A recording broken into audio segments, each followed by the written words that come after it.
ராஜ்பவனுக்குள்ள ரொம்ப வசதியாக சுகபோக வாழ்க்கை வாழ்ந்துட்டு இருக்கிற ராஜ்பவன் ராஜா நாகப்பட்டினத்துக்கு போயிருக்காரு. 2 பாயிண்ட அவரு தன்னுடைய ட்வீட்ல சொல்லியிருக்காரு. ஏதோ நாடு முழுக்க பிரைம் மினிஸ்டருடைய அந்த housing scheme, prime minister Awas Yojana, எல்லாருக்கும் வீடு கட்டி கொடுக்குற மாதிரி தமிழ்நாட்டுல குறிப்பா நாகப்பட்டினம் மாவட்டத்துல கட்டி கொடுக்க முடியாத மாதிரியும் நிர்வாக சீர்கேடு, ஊழல் அதுக்கு தடையாக இருக்கு அப்படின்னு ஒரு ட்வீட் பண்ணியிருக்கிறாரு. அந்த ஆட்டை எப்ப கசாப்பு பண்ணி கறியை சாப்பிடலாம் அப்படின்னு ஒரு காருண்யம் ஓநாய்களுக்கு இருக்கும். அது மாதிரி தான் நம்முடைய ஆளுநருடைய கருணை கூட. 1000 கோடி ரூபாயில் ராமருக்கு ஆலயம் அமைத்து ராமராஜ்யம் அமைத்து விட்டோம் என்று இவர்கள் பெருமைப்படுகிற உத்தரப்பிரதேசத்தினுடைய தெருக்களில் 3 லட்சம் பேர் சாலைகளில் வாழ்ந்து கொண்டிருக்கிறார்கள். இது அவமானமா இல்லையா ஆளுநருக்கு? பாஜக இது குறித்து வெட்கப்பட வேண்டாமா? தமிழ்நாட்டில் திராவிட முன்னேற்ற கழக அரசு அமைந்ததற்கு பின்னால் ஒன்றிய அரசாங்கம் இந்த வீடு கட்டும் திட்டத்திற்கான நிதி ஒதுக்கீட அறவே வெட்டி சுருக்கி இருக்கிறது. இப்ப நாகப்பட்டினத்துல மட்டும் இல்ல, எல்லா இடங்களிலும் வீடு கட்டாமல் இருப்பதற்கான காரணம் உங்களுடைய ஓரவஞ்சனை அரசியல் தான் தவிர ஒரு நிர்வாக சீர்கேடு, ஊழல் அப்படியெல்லாம் ஒரு முதலை கண்ணீர் வடிக்கிற ஆளுநருடைய கூற்றுல எந்த உண்மையும் இல்லை.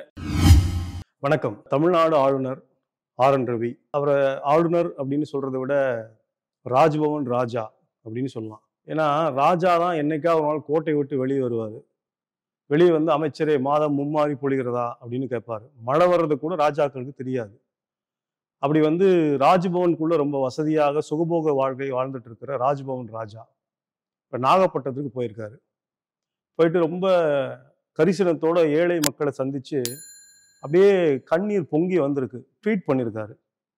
அந்த ட்வீட்ல 2 விஷயத்தை அவர் மென்ஷன் பண்ணியிருக்காரு. ஒன்று என்னன்னா, நாகப்பட்டினத்தில் தகுதி வாய்ந்த ஏழை மக்களுக்கு பிரதமரின் வீடு கட்டும் திட்டத்தை எங்களால் அமுல்படுத்த முடியவில்லை, எனக்கு ரொம்ப வருத்தமா இருக்கு அப்படின்னு சொல்லியிருக்காரு. அந்த ட்வீட்ல 2வது ஒரு பாயிண்ட் என்ன சொல்லியிருக்காருன்னா, பாட்டாளி வர்க்க சாம்பியனா இருக்கக்கூடிய ஒரு அரசியல் கட்சி குடிசைகளுக்கு மத்தியில் ஒரு மிகப்பெரிய நினைவு சின்னத்தை அமைத்து வருகிறது, அவமானமாக இருக்கிறது அப்படின்னு 2 பாயிண்ட அவரு தன்னுடைய ட்வீட்ல சொல்லியிருக்காரு.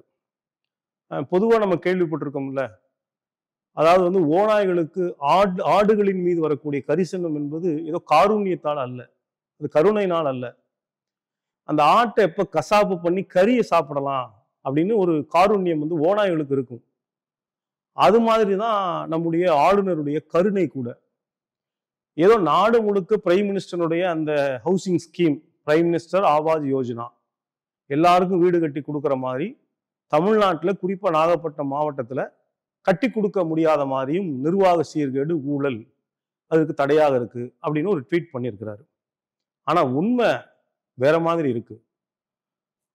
பிரைம் மினிஸ்டர் தன்னுடைய அபிஷியல் சைட்ல நீங்க போய் பார்த்தா 2 கோடி பேருக்கு, 1 கோடி பேருக்கு நகர்ப்புறத்திலும் 1 கோடி பேருக்கு கிராமப்புறத்திலும் பிரதமருடைய வீடு கட்டும் திட்டத்தின் கீழ் வீடுகள் கட்டித்தரப்படும் அப்படிங்கிற அறிவிப்பு இருக்கு. ஆனா ரெஜிஸ்டர்டு, பதிவு செய்யப்பட்ட எண்ணிக்கை 1.12 crores, 1 கோடியே 12 லட்சம் பேர் தான் பதிவு பண்ணியிருக்கிறாங்க. அதுல இதுவரைக்கும் கட்டி முடிக்கப்பட்ட வீடுகள் 50% குறைவு. இதெல்லாம் அபிஷியல் ஃபிகர், அவங்க வெப்சைட்ல இருந்து எடுக்கப்பட்ட ஃபிகர். அப்படின்னா இவங்க இலக்கு 2 கோடி, பதிவு செய்யப்பட்டது 1 கோடியே 12 லட்சம், கட்டி முடிக்கப்பட்டது அதற்கும் குறைவு என்று சொன்னால் 4ல் 1 வீடு தான் முழுமையாக கட்டி முடிக்கப்பட்டிருக்கு அகில இந்திய அளவுல. அப்ப எல்லா இடங்களிலும் ஊழலும் நிர்வாக சீர்கேடும் இருக்கா? ஆளுநர் பதில் சொல்லணும். ஒன்றிய அமைச்சர், நகர்ப்புற மேம்பாடு மற்றும் வீட்டு வசதித்துறை அமைச்சர் ஹர்தீப் சிங் பூரி நாடாளுமன்றத்துடைய மாநிலங்களவையில ஒரு கேள்விக்கு பதிலளித்திருக்கிறார். அவர் என்ன பதிலளிச்சிருக்காருன்னா, நியாயமா கவலைப்படணும்னா ஆளுநர் அதுக்கு கவலைப்படணும்.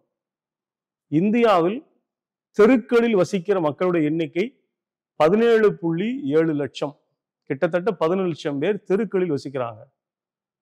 அதுல முதல் வரிசையில் இருக்கக்கூடிய மாநிலம் உத்தரப்பிரதேசம், 3 லட்சம் பேர் தெருக்களில் வசிக்கிறாங்க. எந்த உத்தரப்பிரதேசம்?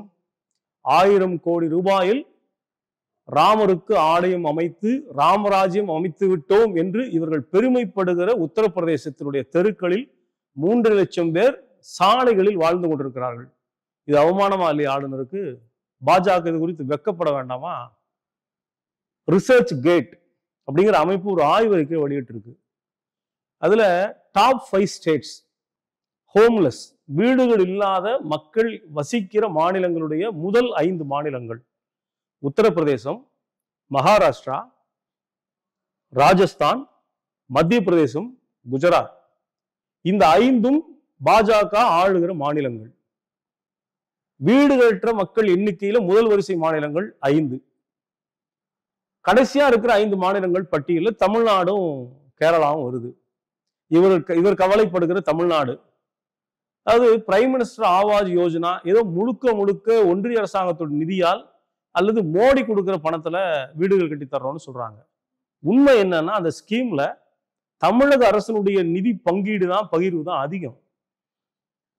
914 கோடி தமிழக அரசு பிரதமருடைய வீட்டு வசதி திட்டத்திற்கு நிதி ஒதுக்கீடு செய்து ஜிஓ பிறப்பித்திருக்கிறது.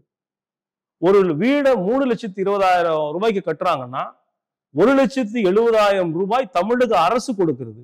எங்க இருந்து நிர்வாக சீர்கேடு அவர் பார்த்தாரு? தமிழ்நாட்டில் திராவிட முன்னேற்ற கழக அரசு அமைந்ததற்கு பின்னால் ஒன்றிய அரசாங்கம் இந்த வீடு கட்டும் திட்டத்திற்கான நிதி ஒதுக்கீடை அறவே வெட்டி சுருக்கி இருக்கிறது. இப்ப நாகப்பட்டினத்துல மட்டும் இல்ல, எல்லா இடங்களிலும் வீடு கட்டாமல் இருப்பதற்கான காரணம் உங்களுடைய ஓரவஞ்சனை அரசியல் தான் தவிர ஒரு நிர்வாக சீர்கேடு, ஊழல் அப்படியெல்லாம் ஒரு முதலை கண்ணீர் வடிக்கிற ஆளுநருடைய கூற்றுல எந்த உண்மை இல்லை என்பதை நம்ம பேச வேண்டியிருக்கு. பாட்டாளி வர்க்கத்துடைய சாம்பியன் யார சொல்றாரு? மார்க்சிஸ்ட் கம்யூனிஸ்ட் கட்சி சொல்றாரு. ஏன்னா வெண்மணி வீரர் வரலாற்றுக்கு சொந்தக்காரர்கள் மார்க்சிஸ்ட் கம்யூனிஸ்ட் கட்சி. கேரளாவில் அந்த கட்சி ஆட்சியில இருக்கு 2வது முறையாக.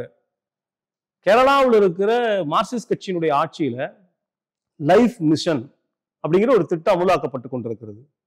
பொதுவா இந்தியா முழுக்க மோடி கட்டி கொடுக்கிற வீட்டுடைய ஸ்கொயர் ஃபீட் சதுர அடி 300 தான்.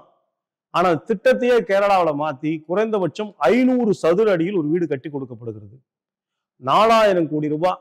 பாட்டாளி வர்க்க சாம்பியன் என்று ஆளுநர் எதை குறிப்பிட்டாரோ அந்த மார்க்சிஸ்ட் கட்சியினுடைய அரசு, இடது முன்னணி அரசு 4000 கோடி ரூபாய் மிஷன் லைஃப் ஸ்கீமுக்கு ஒதுக்கி இருக்கு. கேரளாவில் மொத்தம் வீடு இல்லாதவர்கள் எண்ணிக்கை 4,30,000 பேர். முதல் 5 ஆண்டுகளில் 1,60,000 பேருக்கு வீடு கட்டி கொடுக்கப்பட்டிருக்கிறது. தெரிந்தோ தெரியாமலோ பாட்டாளி வர்க்கத்துடைய சாம்பியன் சொன்னாரு. பாட்டாளி வர்க்கத்துடைய சாம்பியன் ஒரு கவர்மெண்ட்ல இருந்தா என்னெல்லாம் பண்ண முடியும் என்பதற்கு கேரளா உதாரணம். அவமானமா இருக்கு அப்படின்னு ஆளுநர் சொல்லியிருக்காரு. எதை பார்த்து நீங்க அவமானப்படணும்? நீங்க அதாவது உங்களால் அமைக்கப்பட்டிருக்கிற ராமராஜ்யத்துல, இந்தியாவில் வேர்ல்டு ஹங்கர் இண்டெக்ஸ் உலக பட்டினி குறியீட்டுல ராமராஜ்யம் என்று நீங்கள் சுட்டிக்காட்டுகிற இந்தியாவுடைய இடம் 111. ஆளுநர் வெக்கப்பட வேண்டாமா? ஹர்ஷ்மந்தர் ஒரு மனித உரிமை செயற்பாட்டாளர், G20 மாநாடு டெல்லியில் நடக்கிற போது 3 லட்சம் பேரை குடிசை பகுதி மக்களை அப்புறப்படுத்தினார்கள் என்று ஆதாரத்தோட ஹர்ஷ்மந்தர் குழு அறிக்கை வெளியிட்டது. இதுக்கு வெக்கப்பட வேண்டாமா? 47 ஆண்டுகளில் இல்லாத அளவுக்கு இந்தியாவில் வேலை வாய்ப்பின்மை என்பது உச்சத்தில் இருக்கிறது. CMI ரிப்போர்ட் சொல்லுது. ஆளுநர் வெக்கப்பட வேண்டாமா? பிஜேபி வெக்கப்பட வேண்டாமா? மோடி வெக்கப்பட வேண்டாமா? ஏதோ நாகப்பட்டினம் ஒரு கிராமத்தை பார்த்துட்டு உங்களுக்கு அவமானமா இருக்குன்னு சொன்னா, இந்தியா உங்க ஆட்சியின் கீழ் அவமானப்படுவதற்கு ஏராளமான தரவுகள் இருக்கு. இதுக்கெல்லாம் நீங்க வெக்கப்படணும். எந்த வெண்மணியில் நின்று பேசியிருக்காரு? சாணிப்பாலுக்கும் சவுக்கடிக்கும் எதிராக செங்கொடி இயக்கம் வெகுண்டெழுந்த வெண்மணியினுடைய அடையாளம் அந்த கட்டடம். யாரு சாணிப்பால் கொடுத்தாங்க? முதலை கண்ணீர் வடித்திருக்கிற ஆளுநருடைய மூதாதையர்கள் தான். அவங்கதான் சாணிப்பால் கொடுத்தாங்க. சவுக்கடினா ஆளுநருக்கு என்னன்னே தெரியாது. புளியம் விழாறுல 5 பிரி சவுக்கு அடிச்சா அவருடைய உடம்புல கண்ணி போயிடும். அப்படி சாணிப்பாலுக்கும் சவுக்கடிக்கும் ஏழை கூலி தொழிலாளர்கள் அந்த சுரண்டலுக்கு ஆட்படுகிற போது அடித்தால் திருப்பி அடி என்று சொன்ன கொடி செங்கொடி இயக்கம். இடுப்புல கட்டப்பட்ட துண்டை தோளில போடணும்னு கற்றுக் கொடுத்த இயக்கம் செங்கொடி இயக்கம். அந்த செங்கொடி இயக்கத்தினுடைய மேன்மையை சிறுமைப்படுத்தக்கூடிய தன்மையில வெண்மணியை நின்று பாட்டாளி வர்க்க சாம்பியன் என்று சிபிஎம் கட்சியை கொச்சைப்படுத்தியிருக்கிறார். ஆளுநருக்கு ஒன்னு சொல்றோம், இவங்களுக்கெல்லாம் நீங்க கவலைப்படுறீங்களே, நீங்க பின்பற்றக்கூடிய உங்களுடைய தத்துவம் 4 வருட முறை, அந்த தத்துவத்தின் அடிப்படையில் நீங்க தலையிலிருந்து பிறந்திருக்கிறீங்க. நீங்க போய் பார்த்துட்டு வந்து அந்த மக்கள் எல்லாம் காலிலிருந்து பிறந்தார்கள். ஏங்க உங்களால தலையில பிறந்த நீங்களும் காலிலிருந்து பிறந்த அவர்களும் ஒண்ணுன்னு உங்களால சொல்ல முடியுமா? இதையெல்லாம் நீங்க வந்து நடைமுறைப்படுத்தி கொண்டே, இதையெல்லாம் ஆதரித்து கொண்டே, ஒரு புளித்து போன தத்துவத்தை வைத்துக்கொண்டு எதுக்கு போய் எங்க முதலை கண்ணீர் நீங்க வடிக்கிறீங்க? எங்களுடைய மூதாதையர்கள் சொல்லிக் கொடுத்திருக்காங்க, அடித்தால் திருப்பி அடி என்று சொல்லி. செங்கோடி இயக்கத்தை தயவு செய்து நீங்க சீண்டி பார்க்காதீங்க. நீங்க அடிச்சீங்கன்னா 1000 செங்கோடி இயக்கத்துடைய தோழர்கள் திருப்பி அடிப்பதற்கு, அடிப்பதற்கு என்று சொன்னால் நீங்க சொல்ற பொய்ய ஆதாரத்தோடு மறுப்பதற்கு, அப்படிதான் நாங்க மீன் பண்றோம். அப்படி நிறைய எங்ககிட்ட தரவுகள் என்பது இருக்கு.